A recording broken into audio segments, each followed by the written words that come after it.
Welcome everybody out today to the morning session of the Ogden Surgical Medical Society. I am Chad Gonzalez. I'm president-elect and will be president next year for this conference. Looking at the schedule, we have some very excellent speakers that I very much respect on our schedule today, and I'm looking forward to their talks. I would like to introduce our first speaker this morning, Dr. Carl Gray. Carl Gray was raised in Calgary, Alberta, Canada, while his father worked as a geophysicist for Texaco, Canada. After graduation from high school in Calgary, he attended BYU, graduating with a BS in biochemistry. He followed his family back to Houston, Texas, to attend medical school at the University of Texas. He did his internal medicine residency and a year as a chief resident at the University of California, Davis in Sacramento. He also attended UC Davis for fellowship in medical oncology and hematology. He spent 2 years in Reno, Nevada in practice prior to relocating here in Ogden, joining Utah Hematology Oncology in 2004. Let us welcome Dr. Carl Gray. Thanks, Chad. Appreciate it.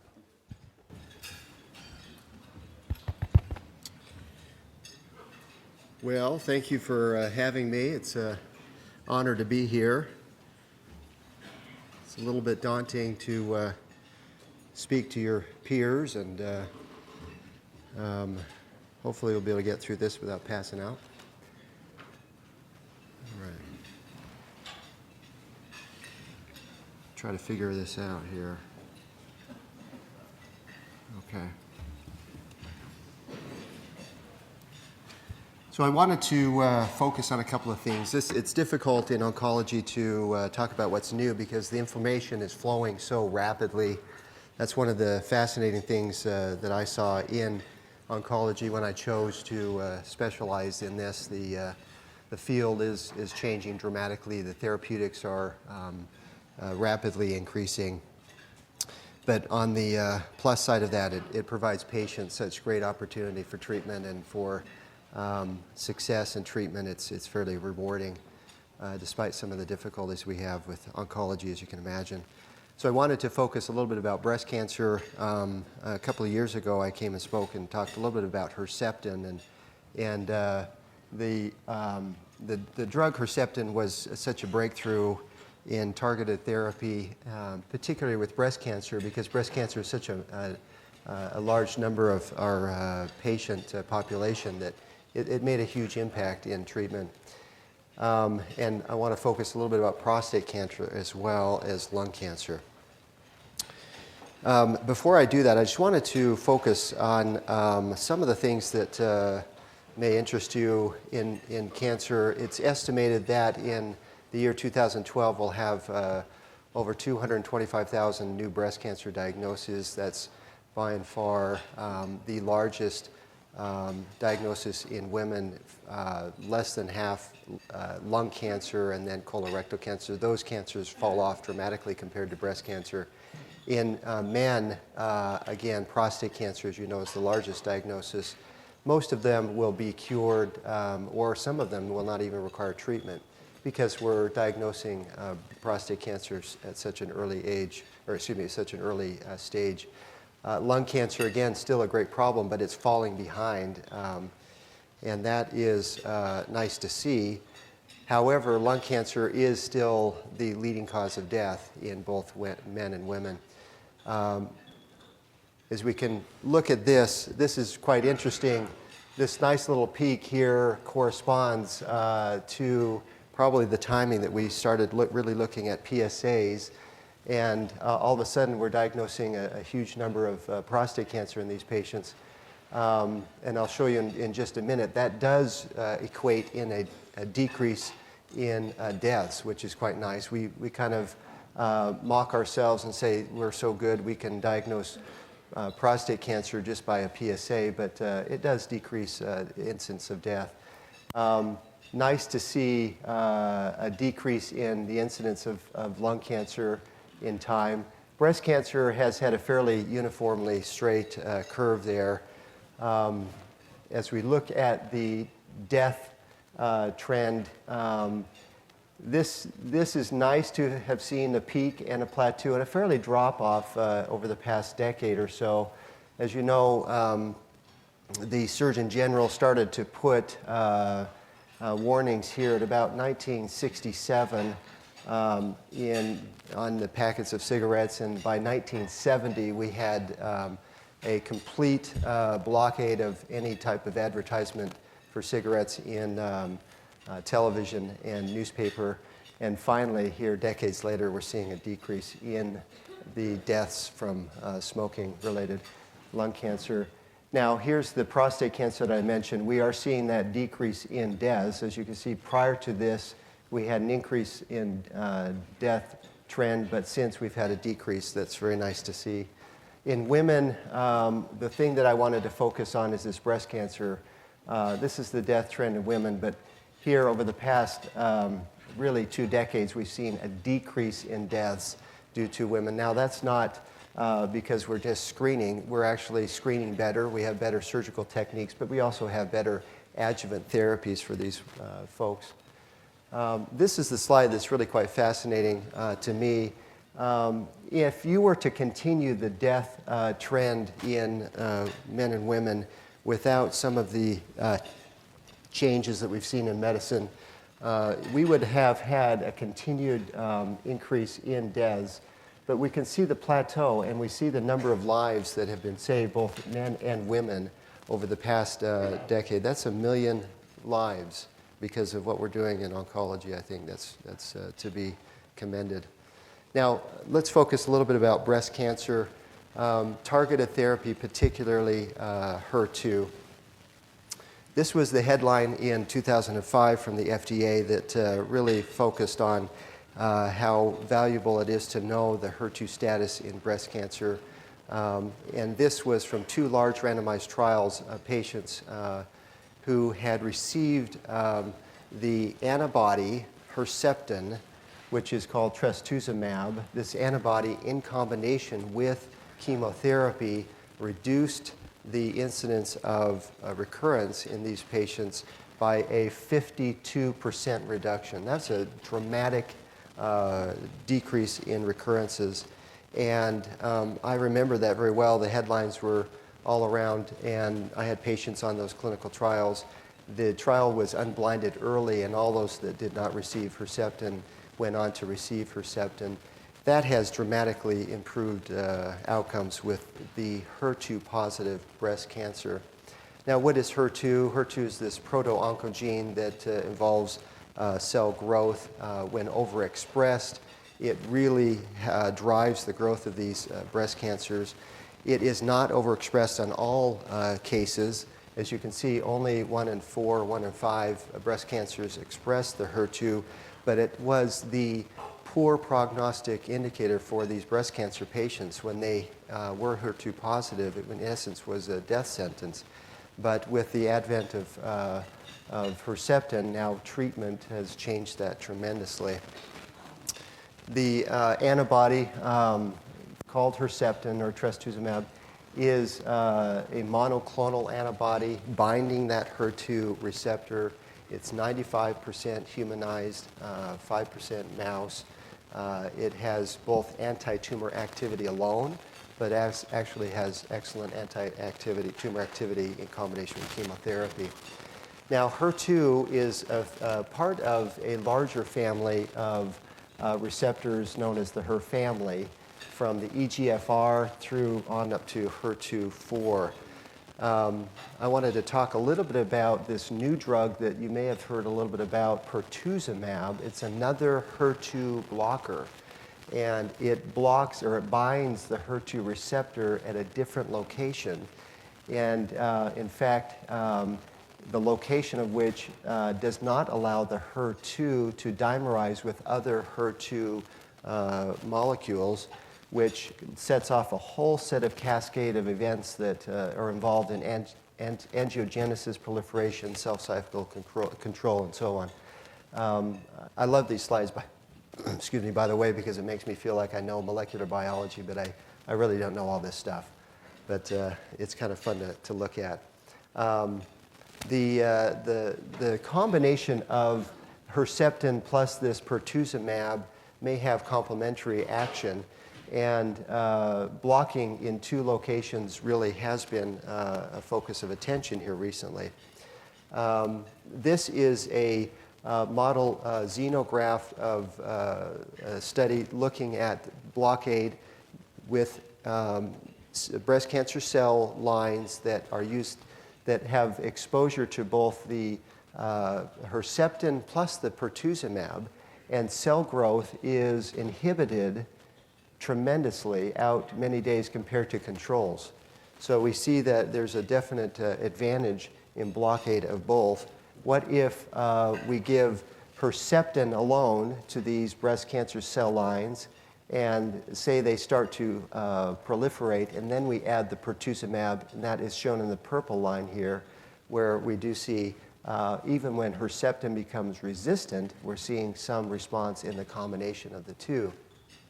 Well, that's really fascinating because we have been giving Herceptin now to patients with metastatic breast cancer for years, and as you know, some of them become resistant and start to grow through Herceptin therapy. Well, this may be an option for another target. And in fact, here is the release of the New England Journal article, Medicine, that involved giving a combination of this new antibody, pertuzumab, in combination with Herceptin in newly diagnosed breast cancer patients, metastatic, with some chemotherapy. And there was a difference in progression-free survival, as you can see, over a number of months, as well as overall survival. So here we have a combination antibody that improves outcomes already when we have very good outcomes. As you can see, Herceptin patients on average have survivals over 60%, 3 years. Well, now we have potentially a new antibody that could bind the HER2 molecule. The conclusion from that Cleopatra trial was that targeting the HER2 positive tumors with 2 antibodies have complementary mechanisms and results in more comprehensive blockade of the HER2. There is a prolonged progression-free survival, and the overall survival data was not mature enough to have statistical analysis, but we are waiting for that. Currently ongoing, we do have patients on the Affinity trial, which is for newly diagnosed breast cancer patients in the adjuvant setting. So we're trying to prevent recurrences in that situation. Let's switch gears to prostate cancer here and talk a little bit about immunotherapies. Immunotherapy really is a way to enhance the immune system to fight the cancer. We've been looking at vaccines and immunology for decades, but this was the first FDA-approved immunotherapy for any cancer. And the biology of this is really quite fascinating.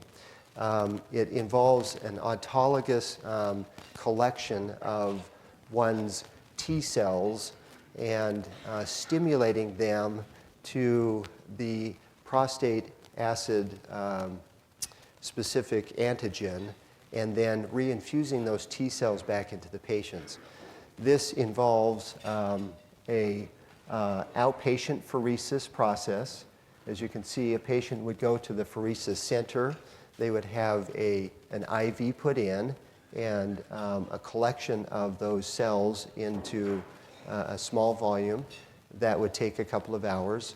Those cells would then be transported to Dendreon, which is the company that has patented this, and then those cells would then be processed and presented with this prostate acid phosphatase, and upregulation happens.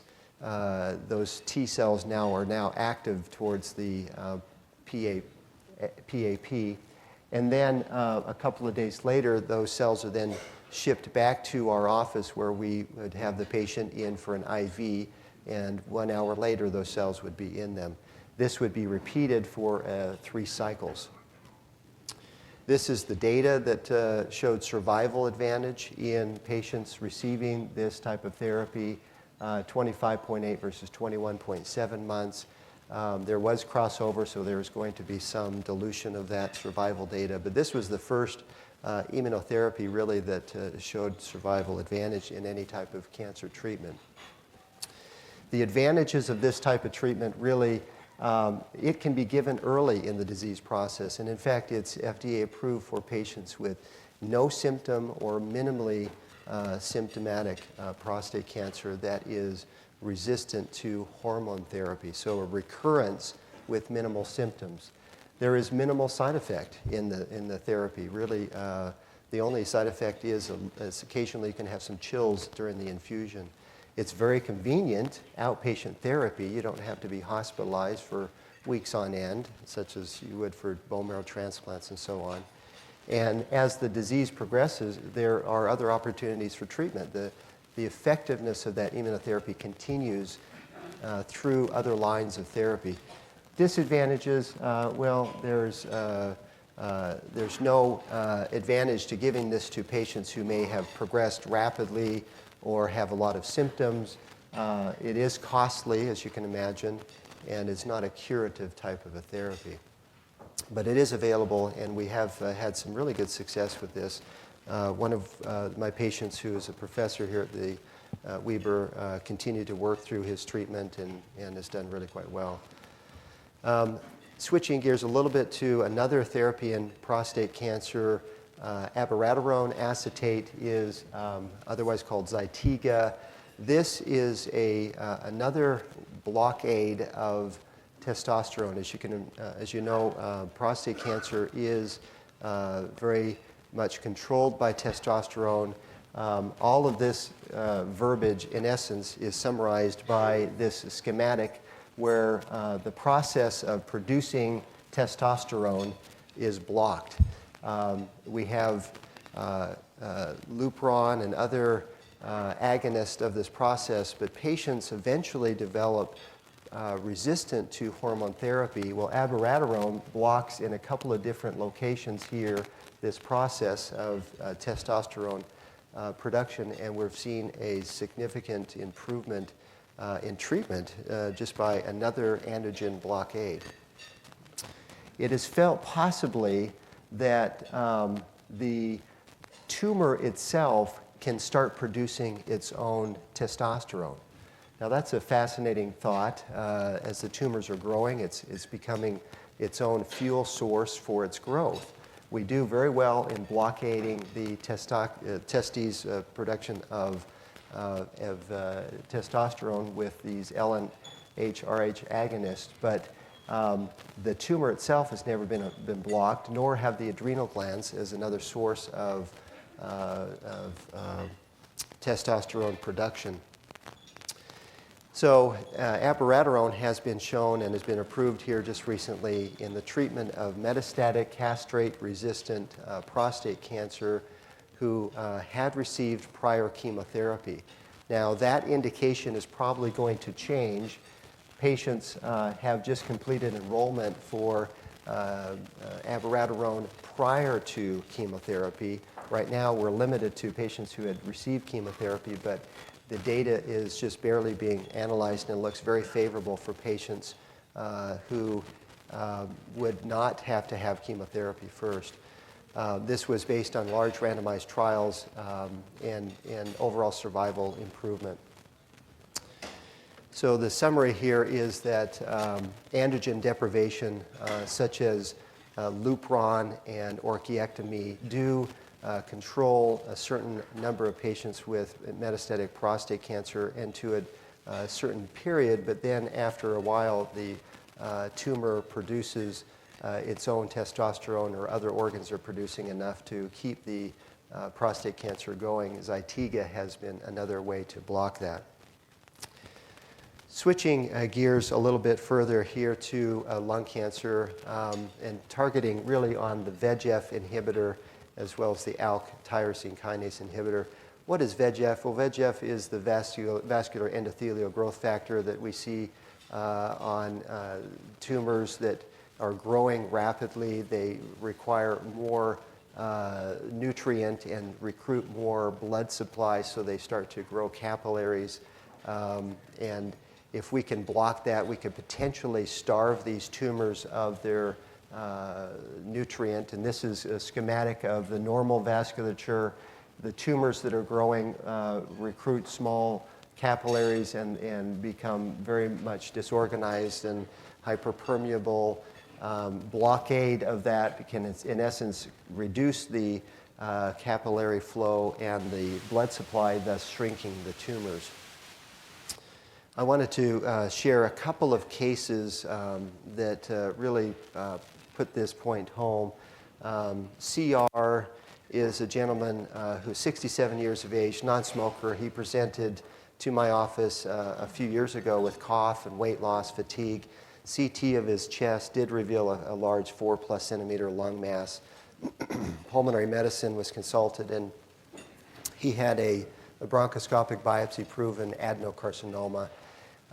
Unfortunately, his staging PET CT scan revealed multiple areas of metastatic disease, including to the bone, thus stage 4, and therefore we were in a palliative care mode, treating him with some chemotherapy plus Avastin. Now, Avastin is that anti-angiogenesis medication that blocks those blood vessels. And his follow-up CT scan is shown here. This is the original tumor in his lung, and this is the follow-up one.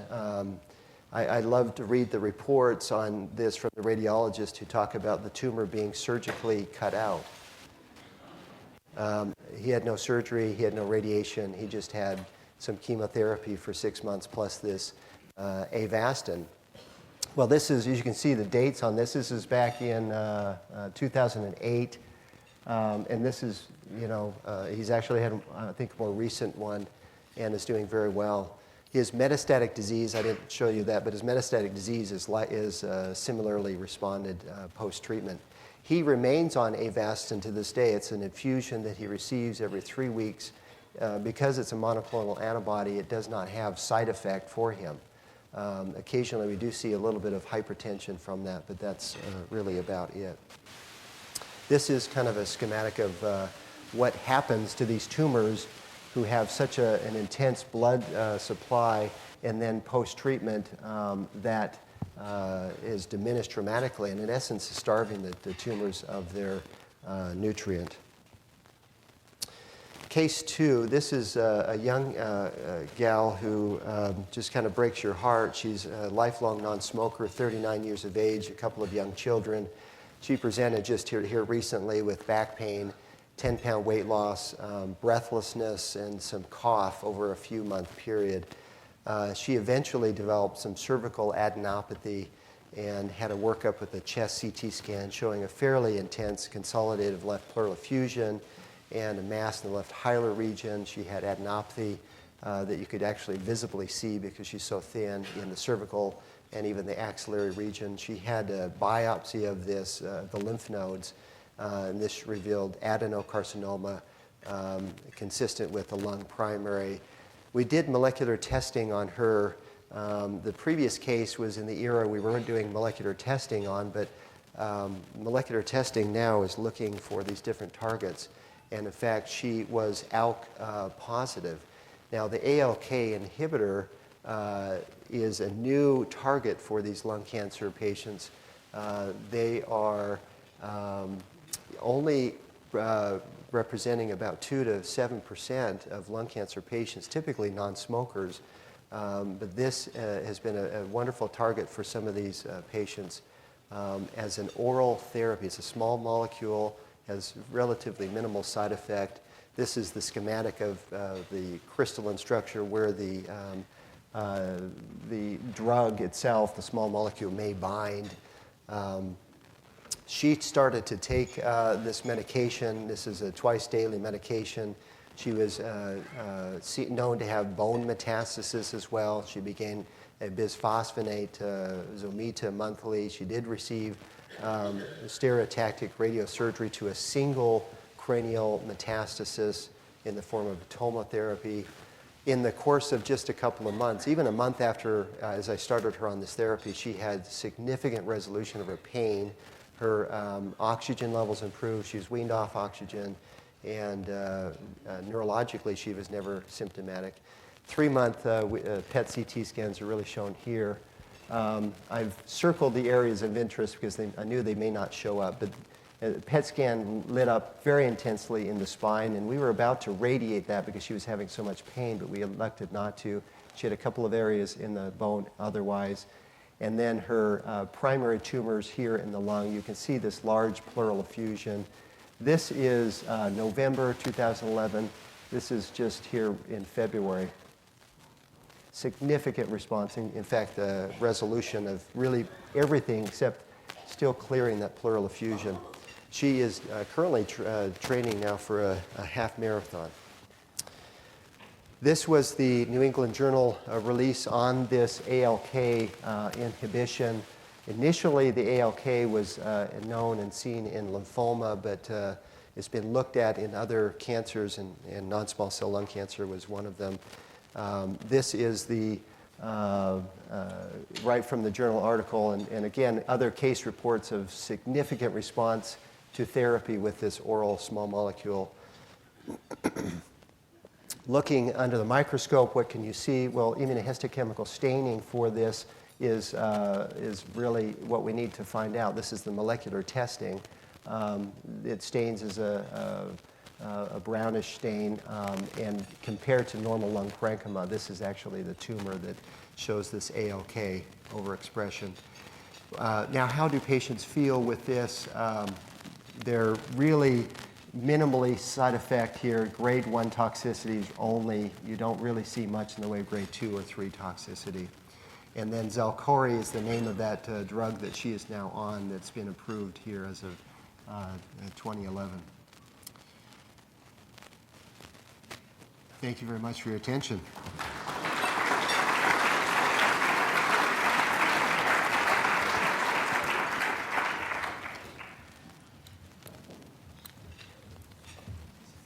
We'll go ahead and take some questions for Dr. Gray, and we invite you to come up to the microphones, or if you are inclined to sit in your seat, we'd ask you to speak very, very loudly. I had a question for Dr. Gray and wondered how available some of these new medications are that have just been FDA approved, especially for patients that are uninsured or underinsured. Well, the cost is tremendous. Abiraterone for the prostate cancer, unfortunately, does cost about $5,000 a month. That's the pill for abiraterone. This last case with the Xalkori, this lung cancer pill, is about $7,000 or $8,000. Fortunately, we have a good relationship with the pharmaceutical companies, and they have a fairly low threshold for giving free drug, and we're able actually to get most patients the drug. The immunotherapy of interest, the immunotherapy for prostate cancer costs around $90,000 for the 3 treatments. Now, there is no support from the pharmaceutical on that one. Yes? Do you see screening for lung cancer becoming a reality among high-risk people? Or?